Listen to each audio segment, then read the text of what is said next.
one of the most amazing retreats I've ever been on. I don't think I've ever experienced something like this. The medicine, just what it did for me this time. Wow, the space it was held. It was without doubt the most beautiful experience I've ever had. It actually, the experience I had was so moving that it actually brought me to tears.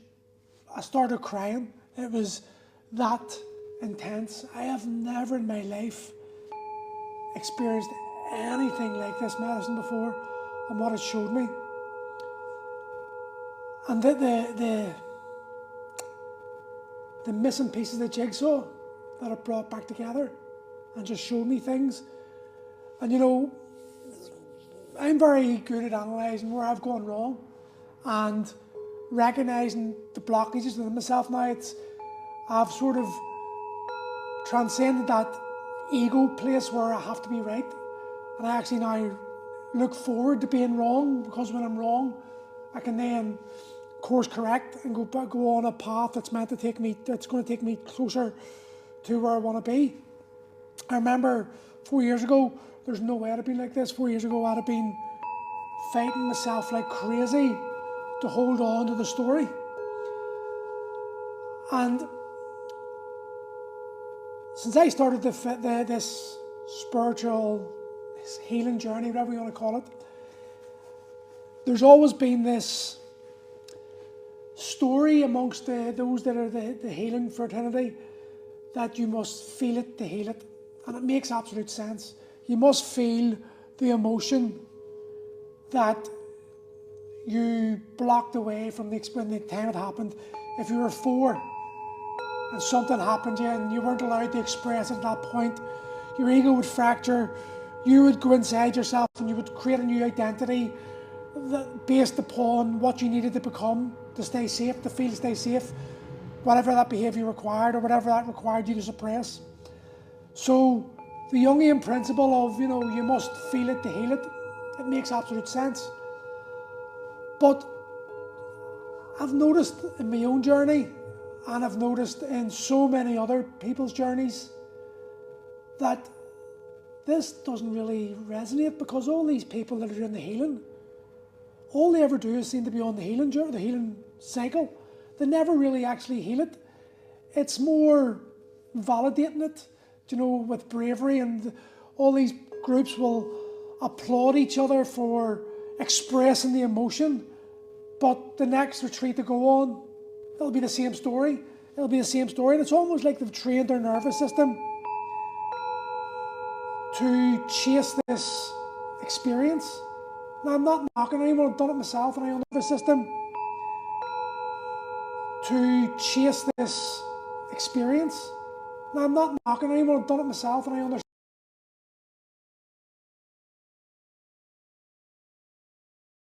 Well, no, God alive, that's it. Fucking spam calls. Yeah, for the last wee while, it hasn't been sitting right with me that for all the retreats I've done, all the medicine I've drank, and all the times I've sat doing the work, why are the same things appearing in my life? If what they're saying, you need to remove that energy, shake that energy in order to stop it, then it would make sense that it would dissipate, but it hasn't really. And this retreat exposed to me why, the missing link. The guy and the girl that was taking the retreat, they live and breathe what they say. This guy was a monk, and he lived in Burma for a year in a monastery in a forest way up the mountains. And for a solid year, every day, 7 days a week, 365, he got up at 3:30 a.m, climbed under the tree, and meditated at 9 p.m. Think about that. Every single day for a year, meditating for what, 18, 19 hours? That's insane. And on that retreat, we done a fair bit of meditation. And as he expressed, and his partner, who is the most beautiful soul in the world, she also does a lot of medicine retreats and does a lot of meditation. and she had just come back of a 10-day retreat where you meditate for 10 days, 10 hours a day. And you could see within them the presence. There was no virtue signaling. There was no, this is being done for social media or to show, look how awesome I am, even if it's unconscious. They were just living and breathing this authenticity. And the two of them together, my God, when the medicine was playing and they started singing, I have never been as moved in my life. It was the most beautiful thing I've ever witnessed. It just captivated me. It actually moved me to tears. Her voice and his voice as well, two of them in harmony together. And the two of them were just, for about 3 hours, the two of them just sang. But it was like no one else existed. And they were just in this place by themselves, singing. And we no longer existed. And it was the most authentic thing I've ever seen in my life. Do you know the way they say the most attractive thing to the human mind is authenticity? I get it. I get it because for the first time in my life, I seen what authenticity actually looks like. And it is captivating. I can only ever dream of being that authentic, of being that present with themselves, that with yourself, that you don't need anything else. There was this one point where the two of them were singing and they were playing, he was playing the shukri box, she was playing the guitar, I think, and they were just singing. Do you know what? I can't remember the words. It was beautiful. It was about love. And after about 3 hours, they stopped. And I mean, Feta was leaning on her shoulder, and she was resting her head on his head. And the two of them were just in their own wee world singing. And everyone was watching it. And it was like gorgeous. But then she got up, and Feta just went straight back into his own presence. And you could see the energy shift. It was fantastic. There was no neediness. There was no nothing. It was just two people who are totally in love with each other, but don't need each other. The relationship is settled in themselves. You know, like you hear about this divine masculine, divine feminine energies. They embodied it. And it showed me where we're going wrong in the spiritual world, where so many are going wrong. It's fine to feel, but before you heal it, you must feel it and then deal with it. Deal is missing, and dealing is the breath work. Dealing with your emotions, your traumas, whatever you want to call them. It's not about constantly being on this cycle of feeling, expressing. That's too much in the feminine. That is out of balance. For balance, masculine and feminine energies must merge and marry. And if you're going to express something continually, you must then sit with that and not allow yourself to be overwhelmed by it. And that's where the meditation and breath work comes into it. When you breathe and you bring yourself back to the breath and back to the present moment, and you realize that you aren't your emotions, you're someone experiencing an emotion. And that once you've connected with that emotion and you've expressed it, you must integrate it. And that's where the masculine energy must be aligned. Too many of the spiritual community are talking about expressing your energy, expressing your feelings, expressing your emotions. Yes, express your emotions. But then sit with those emotions. And don't allow those emotions to override you or become you. Too many people are identifying with the emotion and they're not giving themselves permission to sit with it and observe the emotion. And once we started doing that over the weekend, the story played out differently for me. And I recognised where it was going wrong, and the key to actual integration of all these pains is through, once you've expressed them, sitting with them and allowing yourself to integrate them, not internalize them. but observe them and see them for what they are. They are not you. They were an experience you had that rewired your nervous system to act a certain way. And it's once you express it and you shift that energy, you must sit with that. And you must allow yourself to observe and not internalize. And too many people in this medicine community, this spiritual community, are so hyper-focused on the expression and the constant validation they get from being seen to express and scream and cry and roar and release the rage over and over again, but they're never getting anywhere. And not only that, but they're attaching to this idea that this is how you heal. And they're sharing that message, and it's not correct, in my opinion. From being that type of guy who was in that energy of, you must express. But I was noticing that if I'm expressing all this energy and I'm expressing all these pains and traumas, why are things not improving to the way they should be expressed? If all you need to do is express the energy and free up more energy for the new stuff to get in, then obviously I should be healing. But I was getting the same recurring feelings over and over again. And what I realized was the constant expression is programming your nervous system to seek out that type of experience. It's almost like your nervous system is now wired, it's not almost, like your nervous system is becoming wired to seek that out. When what you should be doing is going into the feminine energy and allowing yourself to express that energy, express that emotion, feel it deeply like you weren't allowed to as a child, but then sit with that emotion, sit with those feelings and observe them. No longer feel them, but observe them from a higher perspective, understanding that you are not those feelings, you're not those emotions, you're someone having an experience of an emotion. And that's the masculine, that's the structure, that's allowing yourself to sit, to be still, to be present, and focus on the breath. Whenever I done that over the weekend, so many things integrated for me. So many things made so much more sense. And I realized that this is where so many of the medicine community are going wrong.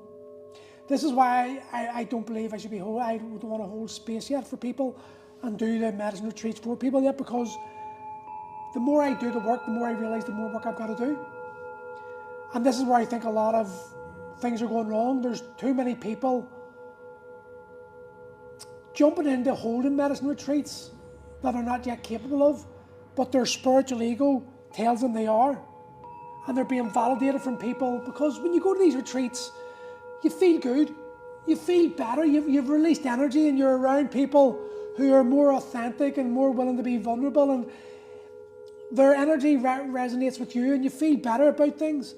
But when you come away from it, you have to integrate that experience into real life.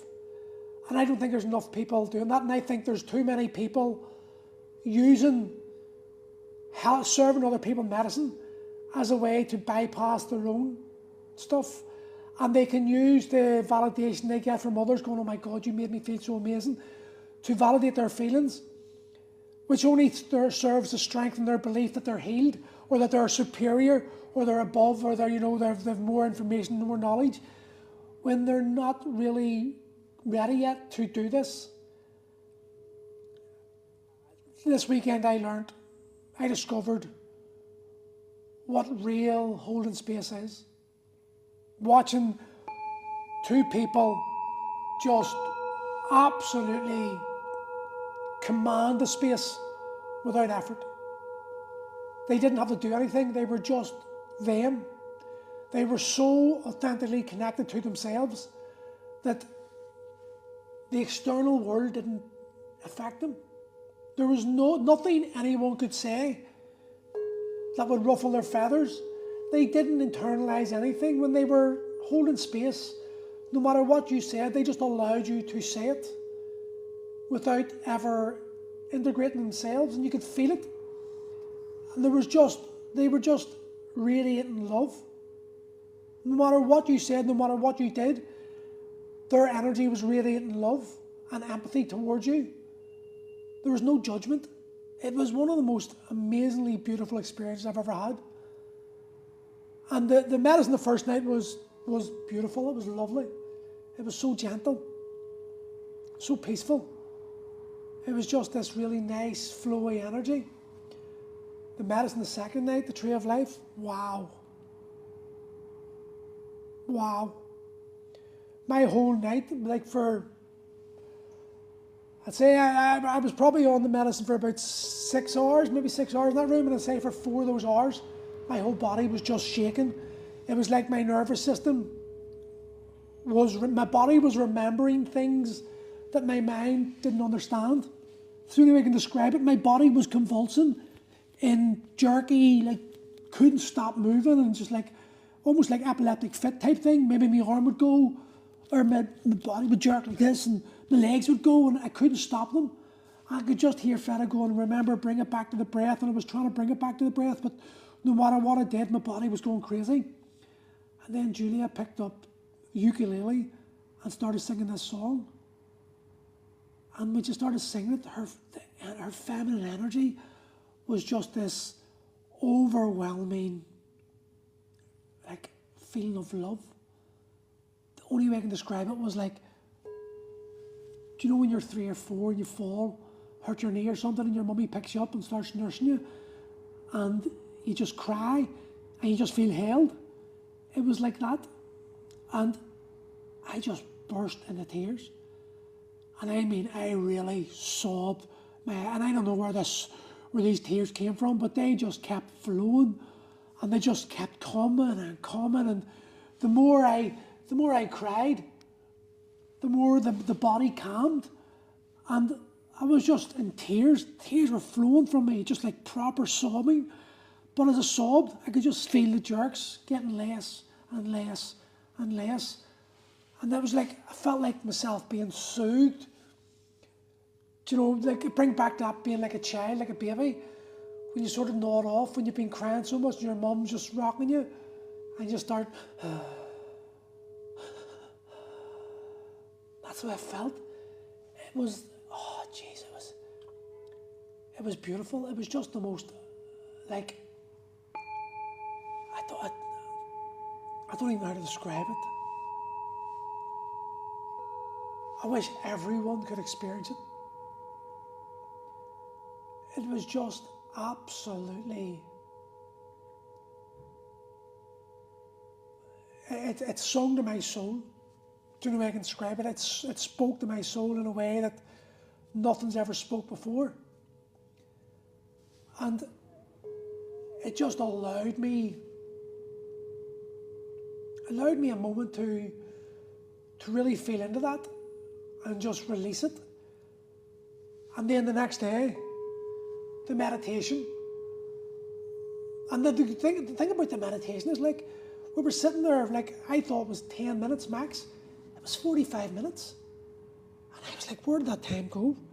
Because you're just solely focused in that moment, and you're focused on the breath, and you're just sitting there. And, you know, they tell you, like, you'll notice pains, you'll notice discomfort. But when you notice that, bring your attention back to the breath. Breathe harder, bring your focus, so breathe through the nose. Feel where the breath comes, so you breathe you would just say things like, I want you to be aware of the breath going through the nose. And that's all you focus on, so everything else would disappear. There's like, now breathing in there, like, I want you to focus where the belly's going. Would it take you long? I don't know, it took me less than 5 minutes. It took me less than 5 minutes to get in that meditative state. And I didn't realise I was there for 45 minutes. I genuinely thought it was maybe 10 minutes maximum. I was blown away by how far. And I remember just going, fuck, my back's sore, and then I just breathe. So I started breathing harder through the nose. And really feeling the air coming into my nose and blowing out. And just focused on where the air was coming in, the air was going out. And before I realised it, time was up. My back wasn't sore anymore. And I went through 45 minutes. And I was like, wow. Yeah, it's opened my eyes to where so many of these medicine retreats are going wrong. So many of them are just focused on the feminine side of things, the expressing and the releasing of the energy. And there's no focus at all on the masculine side of the energies. And you have to focus on both to be balanced. And it makes sense to me now why I know so many of these, especially these women in the medicine groups, who are just always on this perpetual cycle of feeling, healing, but never healing. They're never healing because they're continually feeling the same things and the same stories playing over and over again. I've got a daddy wound, I've got an abandonment wound, I've got this, I need to be seen to be woman, I can't speak out. The same stories are happening over and over and over again. But yet these people are doing medicine over and over again, and they're going to these retreats over and over again. But they're going to the same retreats, the same people, getting the same validation, which is only holding them back. And this is not judgment, it's observation. Because I recognise it was the same principle, I was doing the same thing. And that's where the balance is lacking. And this is why so many people are struggling. There needs to be a real shake-up in the medicine community. I think a lot of people need to step back from serving medicine, and they need to start integrating their experiences and being willing to hear the people that say things differently to them. I think you're right, the masculine is being used, the balance is changing to be more feminine. It is. The feminine, listen, I think people need to differentiate between feminine energy and females. The females of society have been silenced, and there needs to be the integration of the feminine energy in that way. But as individuals, we need to look at ourselves. Some people are too much in their masculine. Some men especially are very stoic and dead, not willing to share their feeler energy. I was like that.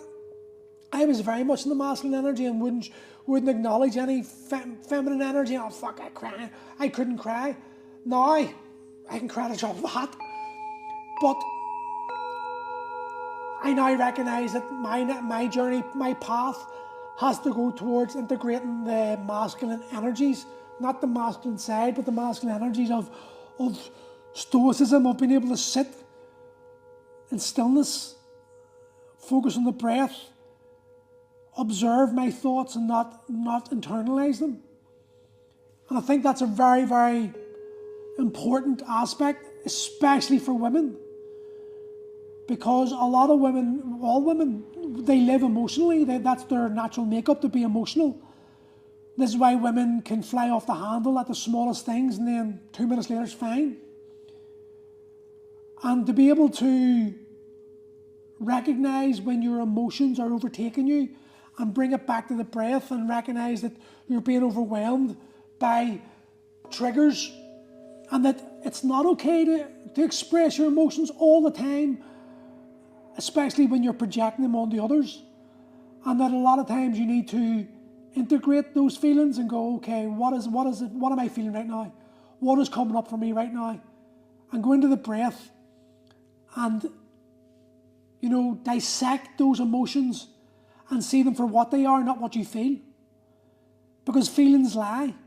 Feelings are usually expressed because of a story you've attached to them, and that story doesn't necessarily make it true. It just makes it true in your eyes. It's your truth. It's not actually, it may not be true. Now, it may be true, but a lot of the times you don't, men as well, but especially women, don't give it that time to consider. Is what I'm saying true, or is it just how I feel?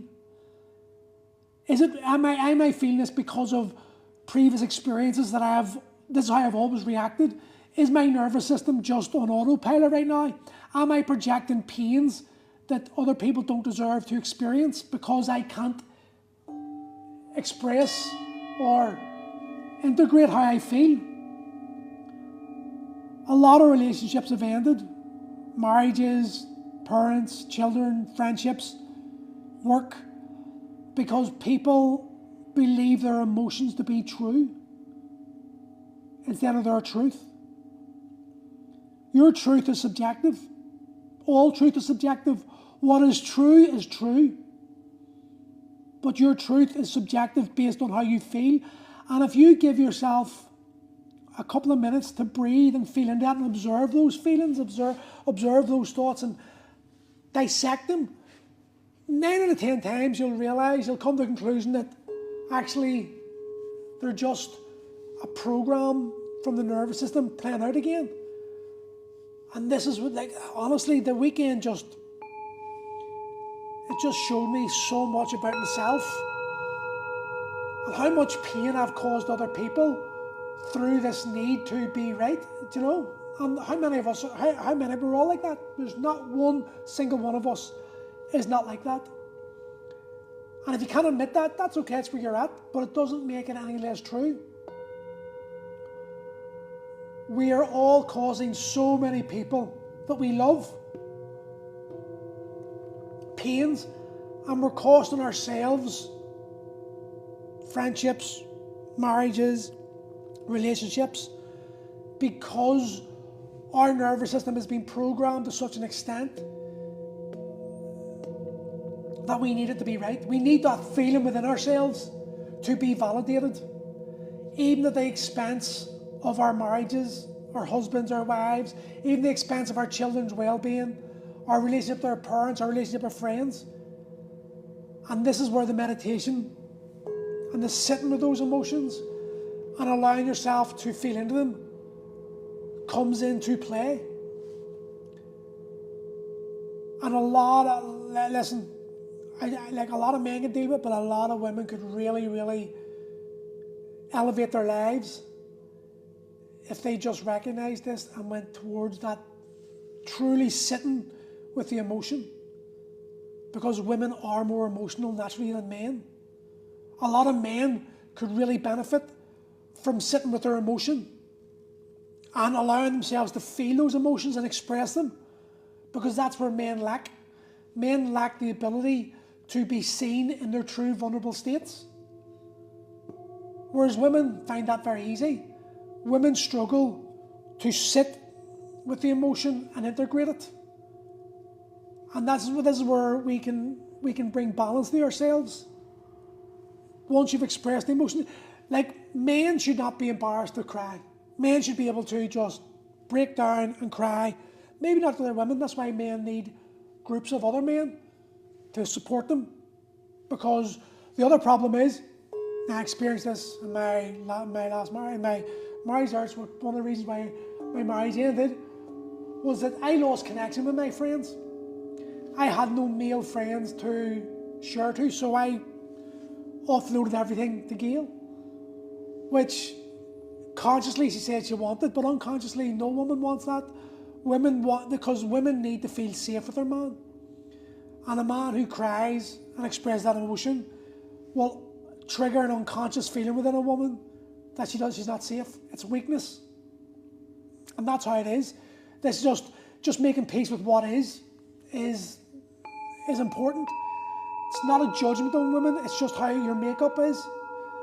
And this is why men need groups of men who are capable of who are doing the work themselves and are in a place where they don't judge other men for crying, they don't judge other men for being expressive in how they feel. We're emotional beings. Boys are more emotional than girls. And child, boys are crybabies when they're babies. And it doesn't leave us. It's just that we become more stoic and we're then exposed to this societal norm of big boys don't cry. And so we're never given that place to truly share our emotions in a safe space. So we lock them away and we disassociate from them. And hence the reason why more men take their lives than women. 1,500 a day to be exact.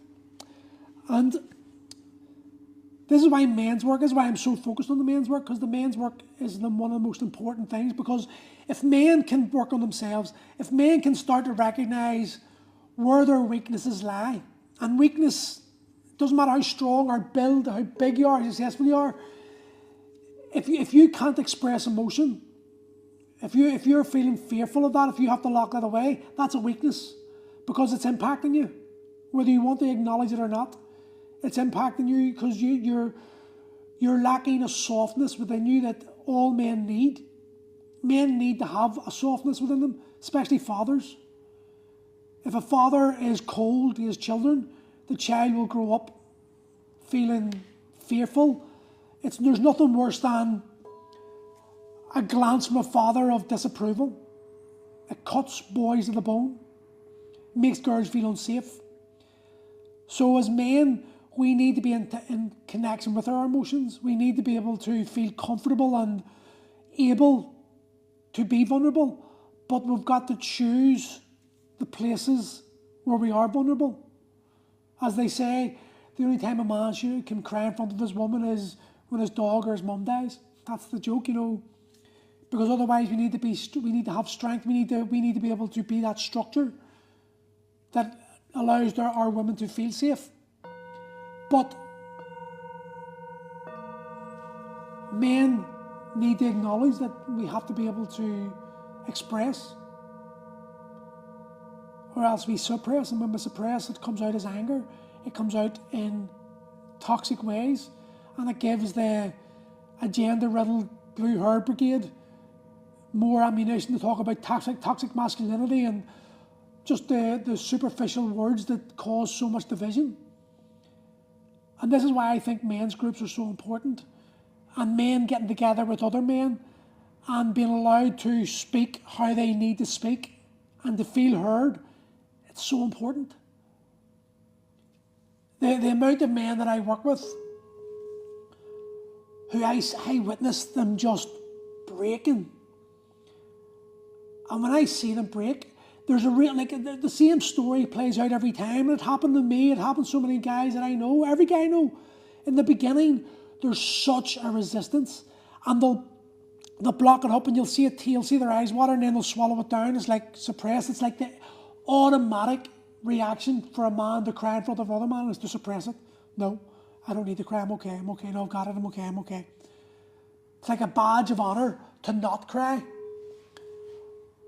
That badge of honour had me writing notes to my daughters when they were 1 and 3 that it had not been for the ex-wife, I wouldn't be here to talk to you about. Had me on the end of a rope numerous times. And it's crazy to think that so many men will make that decision easier than they will to ask for help or to be seen to cry or to be vulnerable. That's a really fucked up society we've got. And the offshoot of that is these guys will be nice guys that will just explode eventually, or they'll be suppressing those emotions from drink and drugs and alcohol and cigarettes and porn and gambling and affairs and things that impact the family life. And I can only speak from my own experience.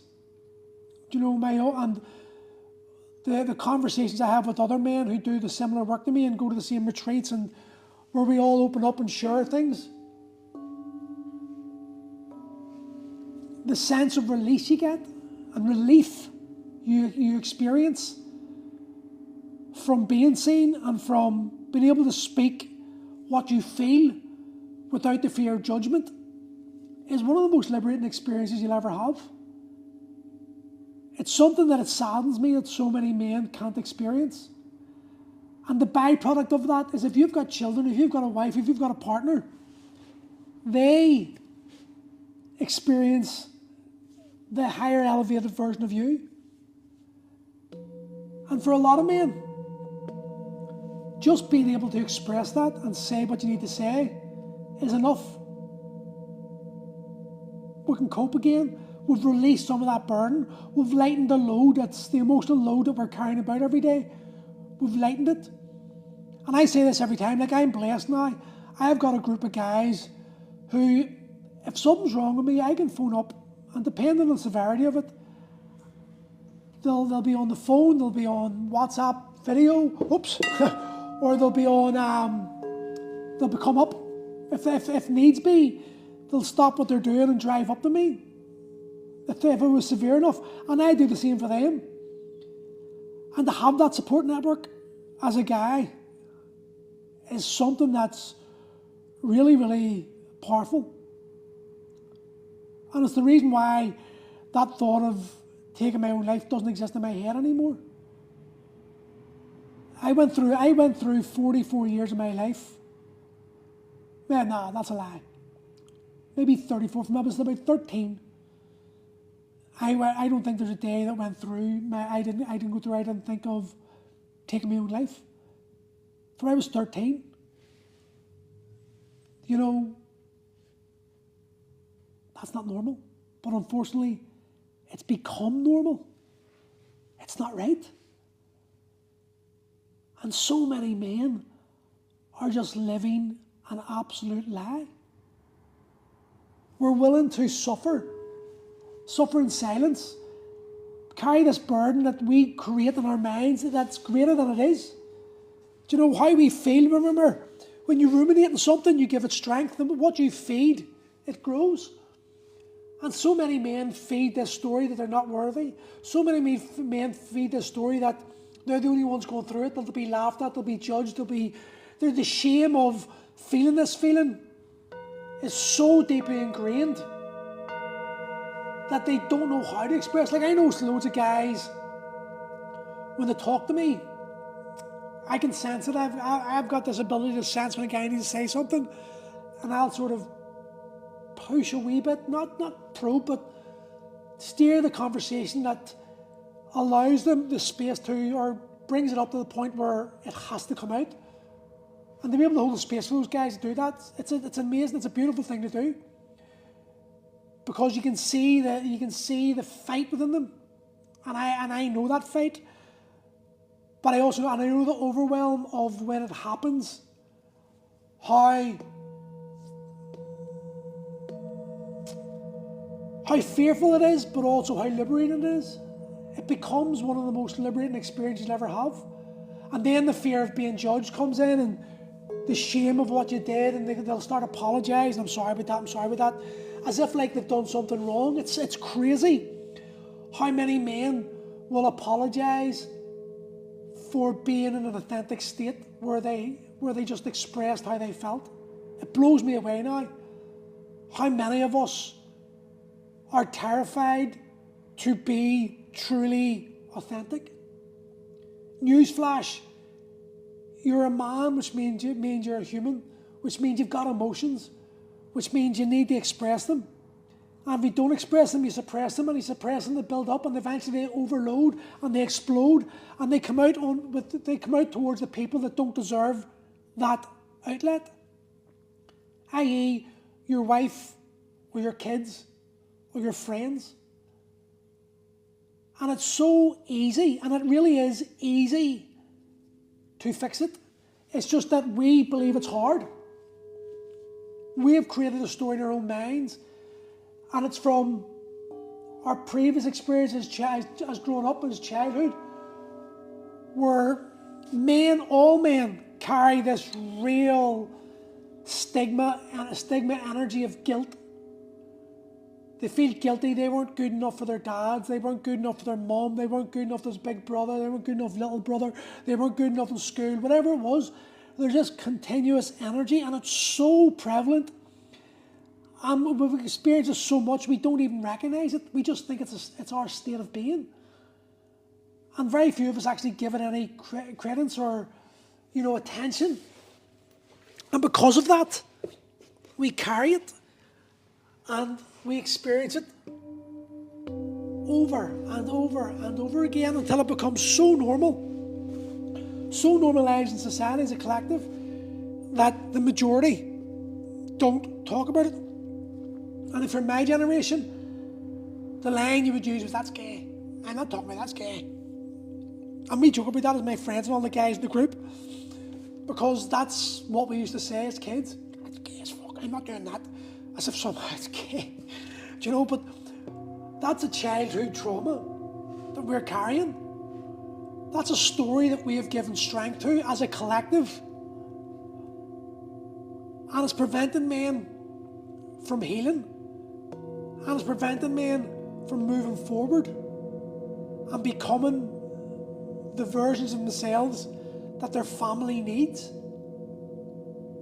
And then that impacts society, because when we as men can't step up and be the men we need to be, then our women don't feel safe enough to be the feminine energy they need to be, which means they've got to go into their masculine energy, which they're not capable of fucking holding.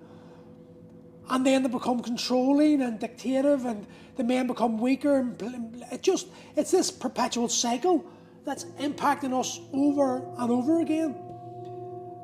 And until we're willing to acknowledge this and do something about it, it's just going to affect us over and over again. And we're going to imprint it into our children. And then the next generation is going to go through that cycle. And then they'll imprint it. We've got to be generational breakers. And this is the thing about courage. We've got this idea of what courage is. Courage is going up against 10 men standing there in your boxer shorts with a knife and fucking a barb, and 3 men break into your house. Yeah, that's courage. But that's going to not really happen every day.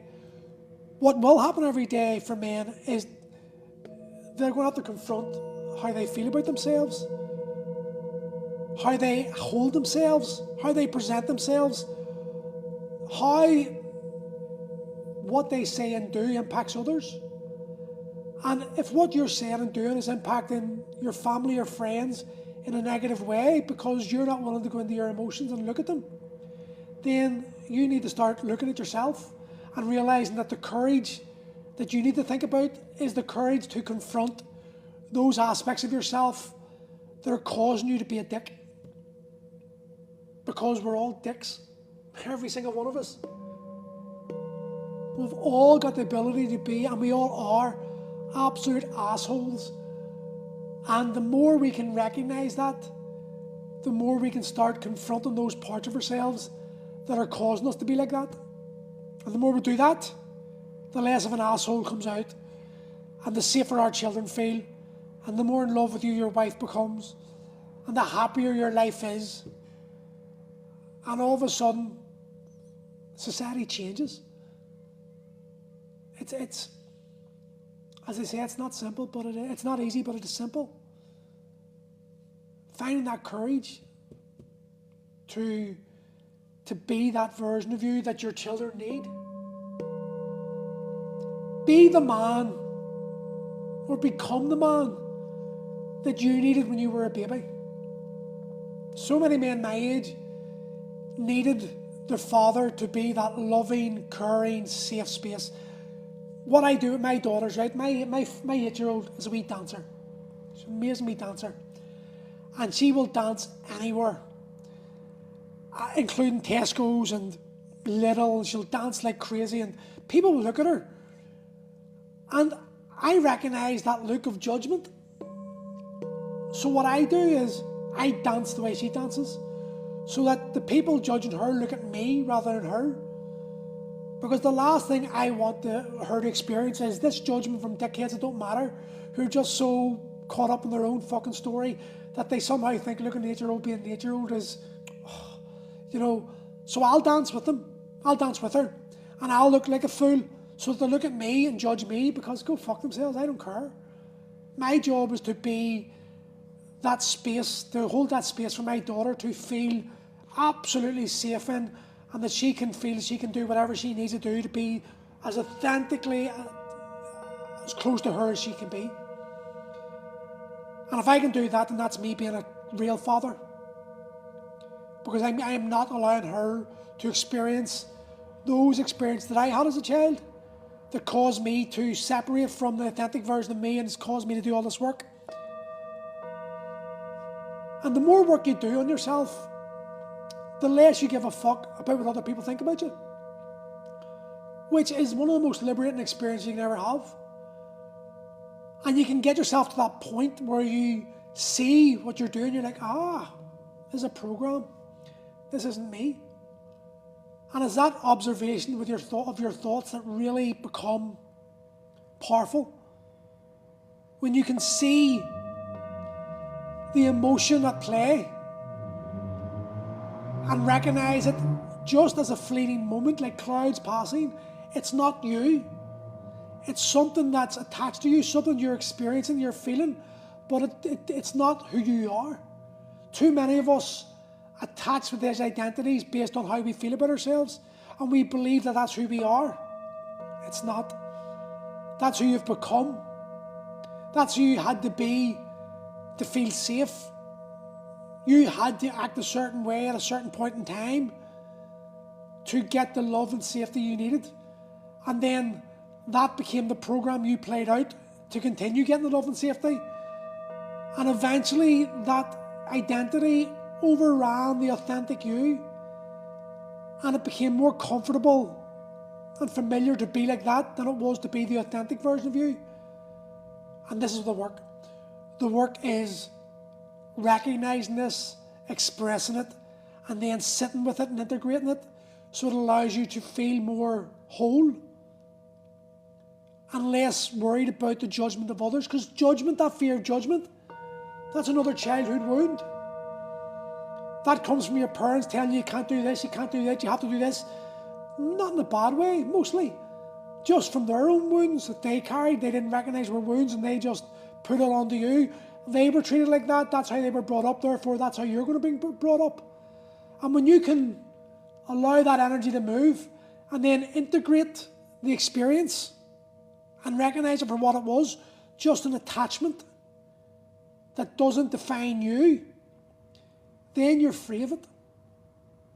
And this is how we grow.